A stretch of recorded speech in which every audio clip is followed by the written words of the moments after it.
¿Qué hola, qué tal? Yo soy Fernando Castro, soy el profesor lector y el día de hoy estoy aquí para compartirte un tema bien interesante que son las formas no personales de los verbos. Acompáñame a hablar sobre este tema que te puede servir.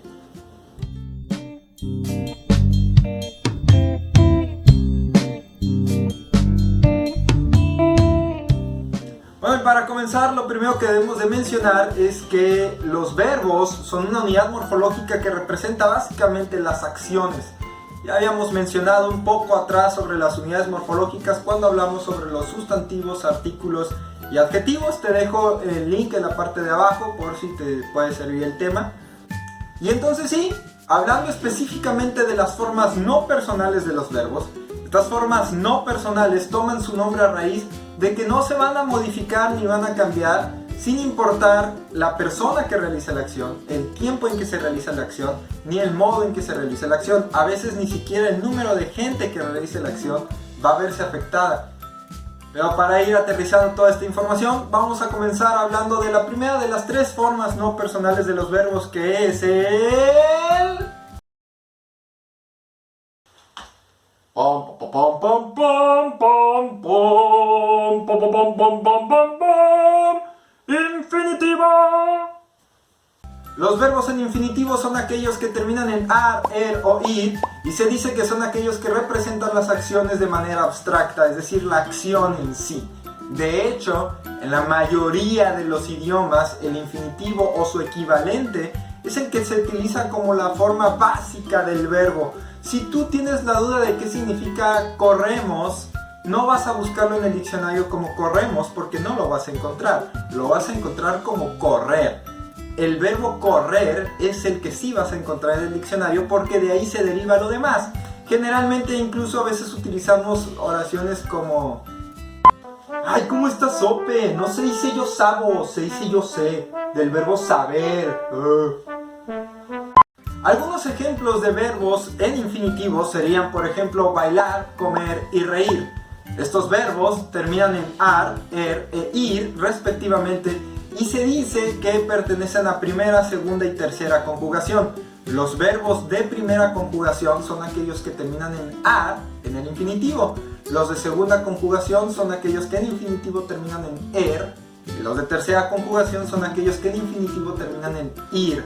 También es cierto que pueden aceptar estos verbos uno o hasta dos pronombres al final, lo cual variaría un poco su pronunciación o su finalidad. Sin embargo, el verbo no deja de estar en infinitivo. Por ejemplo... ¡Ah, ya, hombre! Tienes que contármelo, no me puedes dejar así.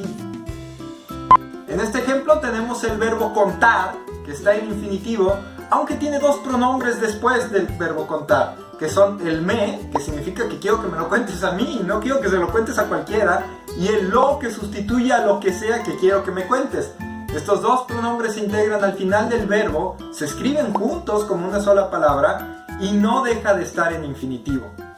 Así como estos, podríamos poner muchos otros ejemplos de verbos en infinitivo con pronombres integrados al final, porque la combinación pues es bastante amplia, ¿no? De la que pudiéramos hacer entre pronombres y verbos. Algunos ejemplos serían, por ejemplo, golpearse, mirarme o tenerlo. La segunda de las formas no personales del verbo se llama... Pom pom pom pom pom pom pom pom pom gerundio.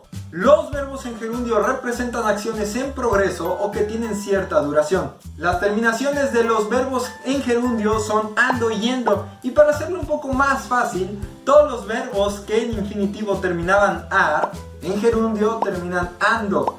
Todos los verbos que en infinitivo terminaban er o ir, en gerundio van a terminar yendo.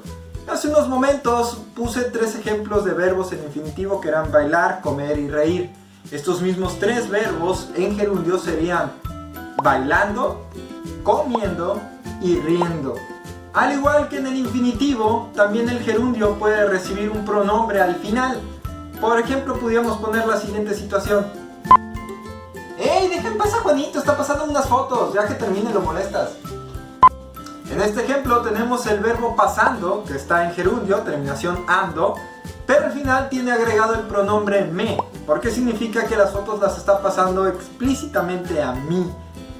No puedo hablar mucho por otras regiones, pero al menos aquí en el norte de México es muy común que cuando conjugamos un verbo en presente no lo conjuguemos realmente en lo que es el tiempo presente del verbo, sino que lo conjugamos de manera compuesta entre dos verbos. Es decir, no es normal que digamos: ¿qué estás haciendo, chamaco? hago la tarea, mamá. En realidad, lo normal es que digamos la frase de la siguiente forma: ¿qué estás haciendo, chamaco? estoy haciendo la tarea, mamá. Es decir, que para expresar nosotros el tiempo presente, en lugar de conjugar el verbo de manera presente, hago la tarea, en realidad conjugamos en presente el verbo estar, estoy, y luego el verbo hacer en gerundio, haciendo, estoy haciendo la tarea. Así es como lo decimos sobre la práctica. También ese es un uso que le damos al gerundio. Si te fijas, como mencioné al principio, estos verbos no se han visto afectados ni por el tiempo, ni por el modo, ni por la persona. Siempre permanecen igual. Sin embargo, hay una tercera forma de verbos no personales, y estos son los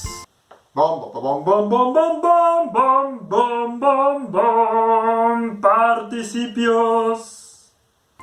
Los participios representan acciones ya terminadas, finalizadas, por lo que sus terminaciones son ado, ido. Volviendo a lo de hace rato, todos los verbos que en infinitivo terminaban ar, ahora van a terminar ado. Todos los verbos que en infinitivo terminaban er o ir, ahora van a terminar ido. Poniendo los ejemplos que mencionábamos de bailar, comer y reír, el verbo bailar es bailado, el verbo comer es comido y el verbo reír es reído. Aquí es donde podemos entrar en un poquito de confusión, porque también va a haber ciertos participios que tienen terminaciones irregulares. Las tres terminaciones irregulares de los participios son to, so y cho. Por ejemplo, el verbo bendecir, que es bendito, el verbo imprimir, que es impreso, y el verbo decir, que es dicho. Bueno, si estás muy buzo, si alguien ya te dijo cómo justificarte, o si viste el video donde mencioné esto, probablemente me puedas criticar y decir: ¡hey, pero imprimido sí se vale! Bueno, esto es porque hay ciertos participios que se valen tanto en su forma regular como en la forma irregular. De hecho, ahorita mencioné dos de ellos, porque bendecir se puede decir bendecido o bendito. Imprimir se puede decir imprimido o impreso. Otros verbos también son, por ejemplo, como corromper, que se puede decir corrompido o corrupto, o freír, que se puede decir freído o frito. Todos estos verbos que acabo de mencionar son válidos de ambas formas. Sin embargo, lo recomendable es que cuando se están utilizando como participio, se tome, como siempre, la terminación ado-ido. Las terminaciones irregulares en estos casos serían para cuando se les da un uso diferente. Y a lo mejor en este momento te estás preguntando: bueno, ¿y qué otro uso le pudiera dar a un participio si no es el de un participio? Bueno, pues si te fijas, hace unos momentos acabo de mencionar que los participios representan acciones ya terminadas, es decir, también tienen género y tienen número. Yo puedo utilizar el participio roto, rota, rotos o rotas, vendido, vendida, vendidos o vendidas. Esta cualidad que tiene de caer en los accidentes gramaticales de los sustantivos, de los artículos y de los adjetivos nos permite que podamos utilizar a los participios como si fuera un adjetivo. Ay, mijo, pon atención, eres bien distraído. O, claro, si mi chica es una nena muy alocada. En estos dos ejemplos tenemos un sujeto que está siendo descrito por un participio. En el primero, tú eres distraído, y en el segundo, mi chica es alocada. Ambas palabras, tanto distraído como alocada, están en terminaciones de participios porque son participios, pero están siendo utilizados como si fueran un adjetivo para describir a un sustantivo o a un sujeto dentro de la oración. Por eso mencionaba hace unos momentos que cuando un participio puede usarse con ambas terminaciones, tanto la regular como la irregular, se prefiere que la terminación regular ado-ido se utilice cuando se está usando como participio y la irregular cuando se está utilizando como adjetivo. Yo puedo decir que han corrompido a las nuevas generaciones, pero que Juan es corrupto, porque la terminación irregular es para el adjetivo y la regular para el participio. Bueno, por mi parte eso es todo el día de hoy. Este solo es el primero de varios videos que voy a tener que subir con respecto a los verbos, porque los verbos sí es un tema bastante amplio. Muchas gracias, Dios te bendiga y nos estamos viendo próximamente con más videos.